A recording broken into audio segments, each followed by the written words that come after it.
तथागत बुद्ध के धर्म की व्याख्या और उसका अंतिम लक्ष्य निर्वाण। तो निर्वाण क्या है, और यदि सारांश में समझें तो इसे कैसे प्राप्त किया जा सकता है? तो सरल शब्दों में अगर हम समझें तो शांत हो जाना ही निर्वाण है। मगर जिन शब्दों में ये व्याख्या की गई है वह वास्तव में इतना सरल नहीं है, क्योंकि निर्वाण को शब्दों में बांधा ही नहीं जा सकता। यह दुख मुक्त की अवस्था है, यह अमृत पद है, इसके अनुभव अमृत हैं, यानी इससे बेहतर कहीं कुछ नहीं। हमारे जीवित मानव जीवन की सर्वोच्च या सर्वोत्तम अवस्था यदि कोई है तो वह केवल निर्वाण है। जीते जी दुखों से मुक्त हो जाना ही निर्वाण है। और इसे कैसे प्राप्त किया जा सकता है, और यदि इसे तथागत बुद्ध के शब्दों में समझें तो दिघ निकाय के अंगन्य सूत्र में बुद्ध कहते हैं, भले ही कोई हो और यदि वह 37 बोधि पक्षीय धर्मों की भावना करे तो इसी लोक में निर्वाण प्राप्त कर लेता है। तो तथागत बुद्ध यहां पर घोषणा करते हैं कि कोई भी साधक या भिक्षु यदि 37 बोधि पक्षीय धर्मों को भवित कर ले तो वह इसी जीवित जीवन में दुख मुक्त की अवस्था यानी निर्वाण को प्राप्त हो विमुक्त हो सकता है। तो अब यह 37 बोधि पक्षीय धर्म क्या है और उनका स्पष्टीकरण क्या है और कैसे इन्हें भवित किया जाता है, इन्हीं सभी को आगे विस्तार से समझेंगे।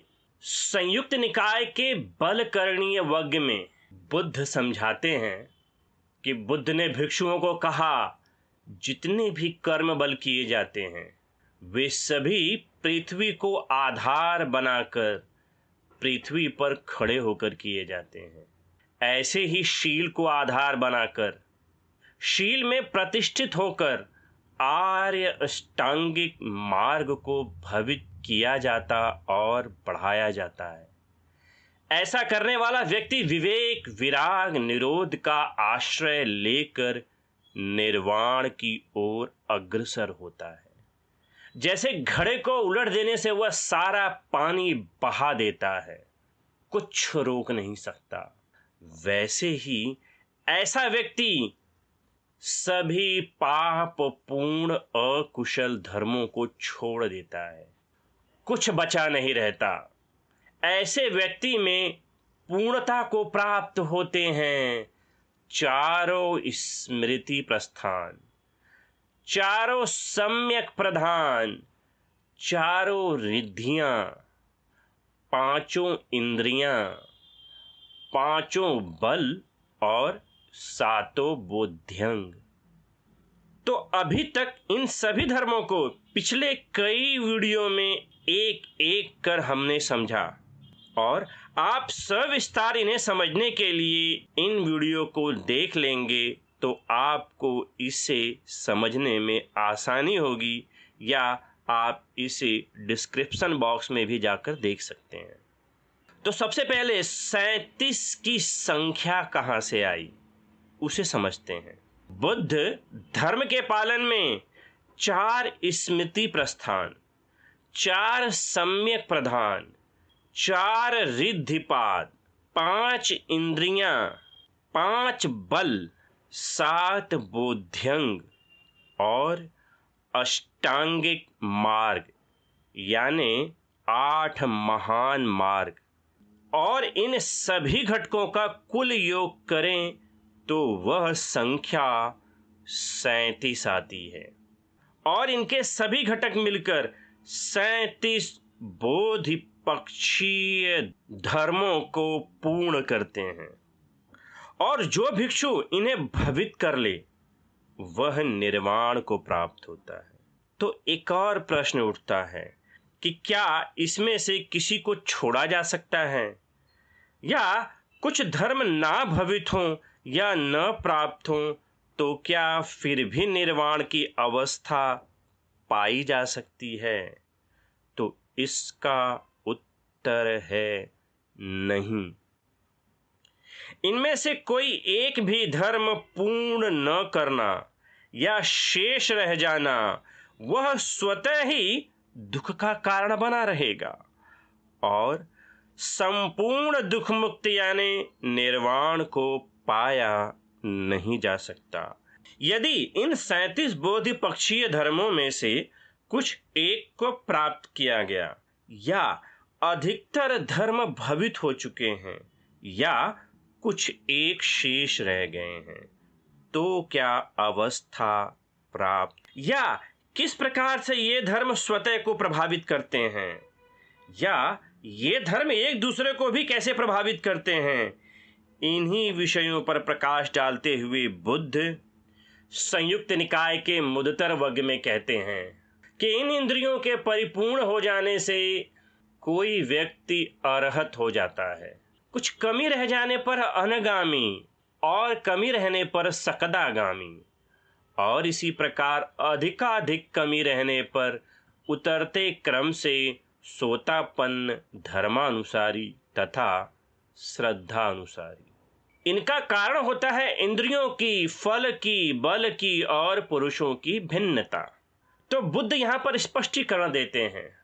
तो इन अंगों का कुछ एक का भवित होना श्रद्धानुसारी, उससे अधिक धर्मानुसारी और अधिक सोतापन्ना, और अधिकतर भवित होने पर सकदागामी, कुछ एक शेष रह जाने पर अनागामी और संपूर्ण रूप से भवित होने पर अरहत की अवस्थाएं प्राप्त होती हैं या निर्वाण को प्राप्त होता है।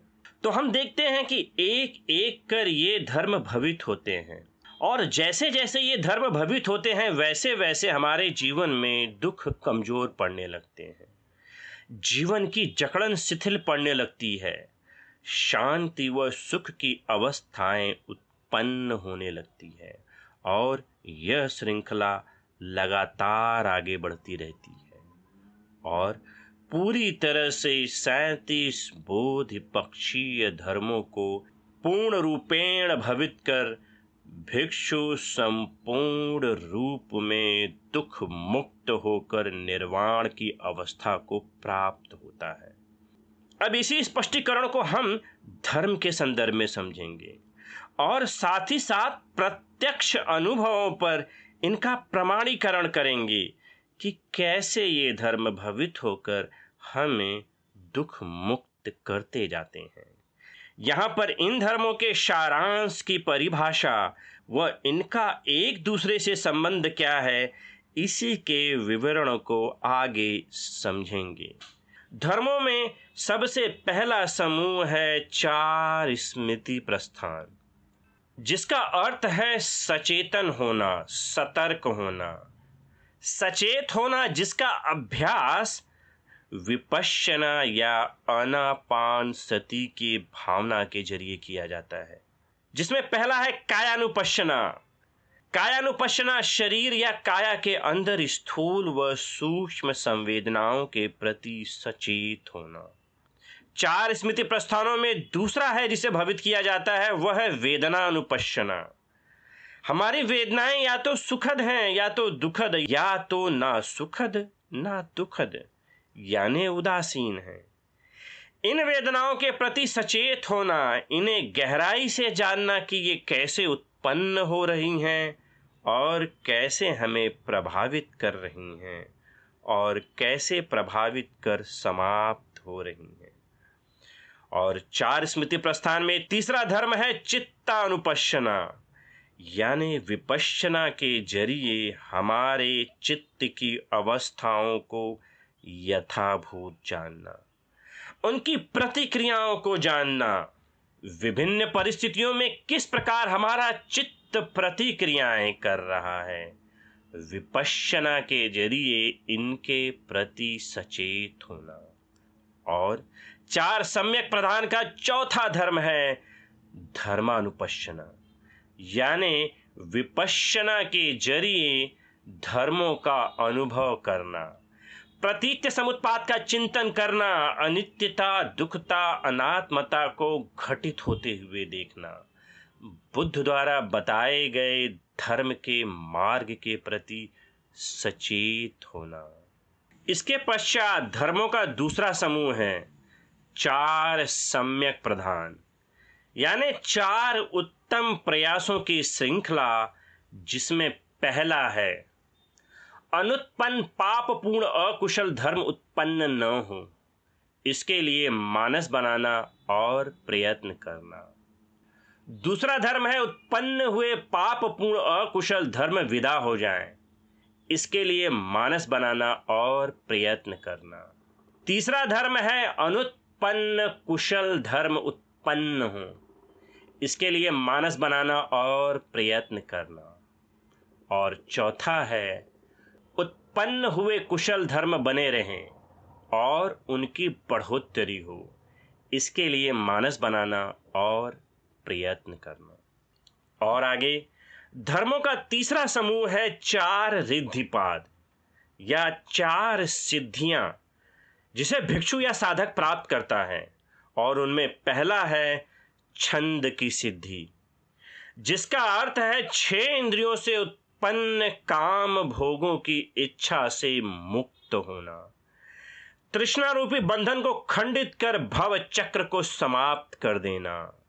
और दूसरी सिद्धि या रिद्धिपाद है वीर्य, सकारात्मक ऊर्जा से भरपूर हो जाना। तीसरी सिद्धि या रिद्धिपाद है चित्त, अकुशल धर्मों से मुक्त होकर चित्त का निर्मल व शांत हो जाना ही चित्त की सिद्धि है। और चौथा रिद्धिपाद या सिद्धि है मीमांसा, यानी संपूर्ण सत्य को प्राप्त होना, प्रज्ञा के सहारे सभी नियमों व संस्कारों के संपूर्ण विषयों का यथार्थ दर्शन करना ही मीमांसा है। और धर्मों का चौथा समूह है 5 इंद्रियां और 5वां समूह है 5 बल। इन दोनों समूह के 5 धर्मों की परिभाषा समान ही है, अंतर है तो केवल उनका भवित होकर संतुलित होना और उनका परिपूर्ण होकर भिक्षु या साधक की शक्ति या बल बन जाना। इन दोनों का पहला घटक है श्रद्धा इंद्रिय और श्रद्धा बल। यहां पर श्रद्धा का अर्थ है विश्वास, यानी बुद्ध के धर्म के प्रति विश्वास। यह विश्वास कि बुद्ध के धर्म का पालन कर जीवन को दुख मुक्त बनाया जा सकता है। जब तक यह विश्वास या श्रद्धा पूरी तरह से संतुलित हो, यानी विश्वास में संदेह व शंकाओं का अभाव, और कहीं पर यह श्रद्धा अंधश्रद्धा या अंधविश्वास का भी रूप ना ले ले, यानी श्रद्धा या विश्वास जो पूरी तरह से संतुलित रूप में भवित होकर सत्य का ज्ञान उपलब्ध करें, तब यह श्रद्धा इंद्रिय। और जब यह पूरी तरह से परिपूर्ण होकर दृढ़ हो जाए और भिक्षु या साधक का बल बन जाए, तब यह श्रद्धा बल हो जाता है। ठीक इसी प्रकार वीर्य यानी सकारात्मक ऊर्जा का संचार या उत्साह से भरा हुआ जब भिक्षु या साधक संतुलित सकारात्मक ऊर्जा से भरपूर हो, तब यह वीर्य इंद्रिय कहलाता है। और जब यह सकारात्मक ऊर्जा परिपूर्ण होकर भिक्षु या साधक का बल बन जाता है, तब यह उसका वीर्य बल कहलाता है। और इन समूहों में तीसरा है स्मृति, यानी सचेत होना, जागरूक होना, सत्य के प्रति सचेत होना, धर्म के प्रति सचेत होना। जब भिक्षु या साधक के अंदर संतुलित स्मृति की क्षमता भवित होती है, तब यह कहलाती है स्मृति इंद्रिय। और जब भिक्षु या साधक की स्मृति भवित होकर परिपूर्ण होकर उसकी शक्ति बन जाती है, तब यह स्मृति बल कहलाता है। और इन समूहों में चौथा है समाधि। समाधि का अर्थ है मन का एकीकरण होना। जब यह संतुलित क्षमता से भवित होता है, तब यह समाधि इंद्रिय कहलाता है। और जब यह भिक्षु या साधक की शक्ति बन जाती है, तब यह समाधि बल कहलाता है। और इन समूहों में पांचवा है प्रज्ञा। जब प्रज्ञा पूरी तरह से संतुलित होकर भवित हो जाती है, तब यह प्रज्ञा इंद्रिय कहलाती है। और जब यह प्रज्ञा परिपूर्ण होकर साधक या भिक्षु की शक्ति बन जाती है, तब यह प्रज्ञा बल कहलाती है। तो 37 बोध पक्षीय धर्मों में छठा समूह है 7 बोध्यंग, यानी जो बोध कराते हैं, या वे कारक व साधन जो ज्ञान का अनुभव कराते हैं, वे होते हैं बोध्यंग। जिसमें पहला है स्मृति, यानी सतर्क होना, जागरूक होना, वह मानसिक अवस्था जो सचेत होती है। दूसरा है धर्म विचय, यानी बुद्ध के धर्म की गहरी जांच पड़ताल करना, प्रतीत्य समुत्पाद व अनित्यता की जांच पड़ताल कर इन्हें प्रामाणिकता के स्तर पर ही स्वीकार करना। और बोध्यंगों में तीसरा है वीर्य, उच्च सकारात्मक ऊर्जा से युक्त होकर धर्म का बोध करना, वह सकारात्मक उत्साह जो धर्म के पालन में सहायक हो। बोध्यंगों में चौथा है प्रीति, वह आंतरिक चित्त की अवस्था जो उमंग का एहसास कराए। और बोध्यंगों में पांचवा है प्रशब्द, यानी आंतरिक रूप से शांत होना, व्याकुलता, भय व घबराहट से मुक्त होना। और छठवां बोध्यांग है समाधि, धर्म के प्रति सकेंद्रित होना, सत्य का बोध कराकर आंतरिक रूप से शांत होकर एकाग्रचित्त होना। और सातवां बोध्यंग है उपेक्षा, यानी समभाव, सभी सांसारिक विषयों के प्रति उपेक्षा भाव से विचरण करना। और बोधिपक्षीय धर्मों का सातवां समूह है अष्टांगिक मार्ग, जिसमें सबसे पहला है सम्यक दृष्टि। सम्यक दृष्टि का अर्थ है जो जैसा है उसको उसी रूप में देखना, सत्य का यथार्थ ज्ञान, जो वास्तविक है ठीक वैसा ही ज्ञान उपलब्ध होना। दूसरा है सम्यक संकल्प, यानी सही ज्ञान पर आधारित निर्णय, सही प्रतिज्ञा जो जीवन से दुखों का खात्मा करे। तीसरा है सम्यक वचन, यानी उचित बोलें, सही बोलें, शांत तरीके से बोलें, अनर्थपूर्ण बोलने से दूर रहें। चौथा है सम्यक कर्मांत, समतापूर्ण धर्माचरण करें, हानिकारक कर्मों से दूर रहें, पंचशील का पालन करें। पांचवा है सम्यक आजीविका, यानी उचित आजीविका से ही जीविकोपार्जन करें, उन आजीविका का पालन न करें जो जीवों के दुख का कारण बने, हानिकारक जीविका से दूर रहें। और छठा है सम्यक व्यायाम, सही मानसिक प्रयास करें जो सत्य का बोध कराए, धर्म का मार्ग उपलब्ध कराए। और सातवां है सम्यक स्मृति, मानसिक योग्यता का जागृत होना, विपश्यना के अनुभवों को जानना। और आठवां है सम्यक समाधि, 9 ध्यान के सहारे स्वयं को सकेंद्रित करना, सभी प्रकार के आश्रवों से मुक्त होकर दुख मुक्त होने के मार्ग पर अग्रसर होना। तो इस प्रकार कुल 7 समूहों के 37 बोधिपक्षीय धर्मों का पूर्ण रूपेण भवित होना ही निर्वाण की अवस्था है। यहाँ पर अगर हम पूरे 37 बोधिपक्षीय धर्मों को एक साथ देखें तो हमें कई धर्म एक साथ कई समूहों में दिखाई देते हैं। उदाहरण के तौर पर वीर्य हमें 4 रिद्धिपाद, 5 इंद्रिय, 5 बल और 7 बोध्यंगों में भी दिखाई देते हैं।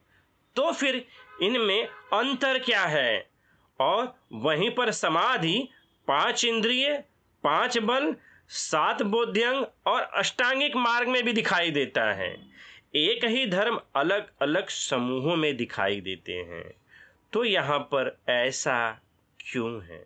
तो इसका बुद्ध स्पष्टीकरण देते हैं कि ये धर्मों के बोधिपक्षीय धर्म जिस समय जिस समूह में हैं, उस धर्म को उसी के दृष्टिकोण से मानना चाहिए। यहाँ पर सभी जगह उनके अर्थ समान हैं, मगर जो धर्म जिस समूह में उपस्थित है उसे उसी भावना में जानना चाहिए। और इसी से जुड़े इंद्रिय व बल के संदर्भ में बुद्ध जरावग्ग में इसे समझाया है कि बुद्ध ने भिक्षुओं को समझाया कि कैसे 5 इंद्रियों से 5 बल हो जाते हैं और 5 बलों से 5 इंद्रियां। यह ऐसे ही है पूर्व की ओर बहने वाली नदी के बीच एक द्वीप होने से एक दृष्टिकोण से नदी की धारा एक कहलाती है और दूसरे दृष्टिकोण से 2। इस उदाहरण को हम पहले ही 5 इंद्रिय के वीडियो में समझ चुके हैं। तो यहाँ पर संबंधित धर्म को उनके संबंधित समूह के दृष्टिकोण से जानना चाहिए। उदाहरण के तौर पर वीर्य जब भवित होकर संतुलित होती है तब यह वीर्य इंद्रिय कहलाती है। जब यह परिपूर्ण होकर भिक्षु या साधक की शक्ति बन जाती है तब यह वीर्य बल कहलाता है। और जब वीर्य बोध को उत्पन्न कर अनुभव प्राप्त करने में सहायक होता है तब यह बोध्यंग का भाग होता है। और जब भिक्षु या साधक इसे पूर्ण रूपेण सिद्ध कर लेता है तब यह रिद्धिपाद माना जाता है। तो इन सभी को एक दृष्टिकोण से एक ही माना जा सकता है और दूसरे दृष्टिकोण से अलग अलग। तो इस प्रकार से अगर पूरे 37 बोधिपक्षीय धर्मों का अवलोकन करें तो इससे कई विषय स्पष्ट होते हैं। इसे कुछ उदाहरणों से समझें, जिसमें सभी 37 बोधिपक्षीय या ये 7 समूहों में वीर्य 4 बार और सम्यक स्मृति 4 समूहों में, और इसके साथ ही साथ चारों स्मृति प्रस्थान जिसमें कायानुपश्चना, वेदनानुपश्चना, चित्तानुपश्चना व धर्मानुपश्चना, यानी स्मृति कुल 8 धर्मों की भावना में प्रस्तुत होती है। और प्रज्ञा 5 इंद्रिय बल, 5 बल के साथ साथ धर्म विचय जिसका ज्ञान प्रज्ञा के सहारे किया जाता है। अष्टांगिक मार्ग का सम्यक दृष्टि व सम्यक संकल्प जो प्रज्ञा का ही अंग माना जाता है। और 4 रिद्धिपादों में मीमांसा की सिद्धि भी प्रज्ञा के सहारे ही होती है। तो कुल 6 बार प्रज्ञा ही धर्मों के विभिन्न दृष्टिकोण का भाग बनती है। ठीक उसी प्रकार सम्यक व्यायाम यानी सही मानसिक प्रयास जो 4 सम्यक प्रधानों में भी भवित होती है। और ये सम्यक प्रयास धर्मों के 5 भावों को भी भवित करती है। ठीक उसी प्रकार समाधि भी 4 धर्मों में और श्रद्धा 2 धर्मों को भवित करती है। चित्त को भी अगर देखें तो यह भी 4 रिद्धिपादों के भावों का मूल है। और 7 बोध्यंग में भी प्रीति, प्रशब्दि व उपेक्षा में भी मूल है। ठीक उसी प्रकार छंद, सम्यक वचन, सम्यक कर्मांत व सम्यक आजीविका एक एक धर्म को भवित करते हैं। तो यहाँ पर एक दृष्टिकोण से ये अलग माने जाते हैं और दूसरे दृष्टिकोण से एक। अब इस प्रकार के वर्गीकरण का मुख्यतः लाभ यह है कि अलग अलग धर्मों को भवित करते समय इनके वे समान भाव जो इनके बारे में एक दृष्टिकोण प्रस्तुत करते हैं उसे उसी संदर्भ में एक साथ एकत्र रूप में भवित करने में सहायता होती है। जैसे प्रज्ञा धर्म को भवित किया जाता है, तब उसका संतुलित रूप से भवित होना प्रज्ञा इंद्रिय है, और जब यह पूर्ण रूपेण से भिक्षु या साधक की शक्ति बन जाती है, तब यह उसका बल हो जाता है। और धर्मों की जब जांच पड़ताल कर प्रमाणित करने का भाव हो, तो यह बोध्यंग के धर्म विषय को भवित करता है। और जब प्रज्ञा शक्ति का अनुकरण सम्यक दृष्टि व सम्यक संकल्प के संदर्भ में किया जाता है, तब यह अष्टांगिक मार्ग का भाग हो जाता है। और जब भिक्षु या साधक प्रज्ञा को पूर्ण रूपेण रूप में भवित कर संपूर्ण सत्य का साक्षात्कार कर लेता है, तब यह मीमांसा की सिद्धि यानी रिद्धिपात कहलाती है। तो इनके ये समूह हमें इन धर्मों को समझने में मदद करते हैं कि कैसे धर्म का एक भाव धर्म के दूसरे भाव को भवित करने में सहायता करता है, और साथ ही साथ सभी धर्मों को संपूर्ण अर्थों में समाहित करके संपूर्णता के भाव को भवित करती है। यहाँ पर भी कई बार वीर्य और प्रयास यानी सकारात्मक ऊर्जा से परिपूर्ण प्रयास में देखें तो सम्यक व्यायाम के 5 और वीर के 4, तो कुल ये 9 धर्म भी हो जाते हैं। तो इन्हें समझने के संदर्भ में इन्हें एक भी माना जा सकता है, और जब इन्हें धर्मों के समूहों के संदर्भ में समझा जाता है तो वे दृष्टिकोण से वे अलग अलग हो जाते, तो इन्हें अलग अलग भी समझा जा सकता है। ये 37 बोधि पक्षीय में जितने धर्मों को भवित कर लें, उतने ही दुख कम होते जाते हैं। और यहाँ पर इन 37 बोधि पक्षीय धर्मों को ध्यान से समझकर आप अपने बारे में भी समझ सकते हैं, और यह आकलन भी कर सकते हैं कि इन धर्मों में से कितने धर्मों को आपने भवित कर लिया है और कितना शेष है।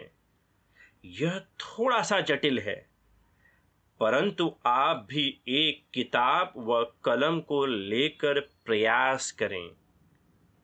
कम से कम इस प्रयास में यह तो स्पष्ट हो जाएगा कि तथागत बुद्ध का धर्म कितना सटीक व प्रामाणिक है।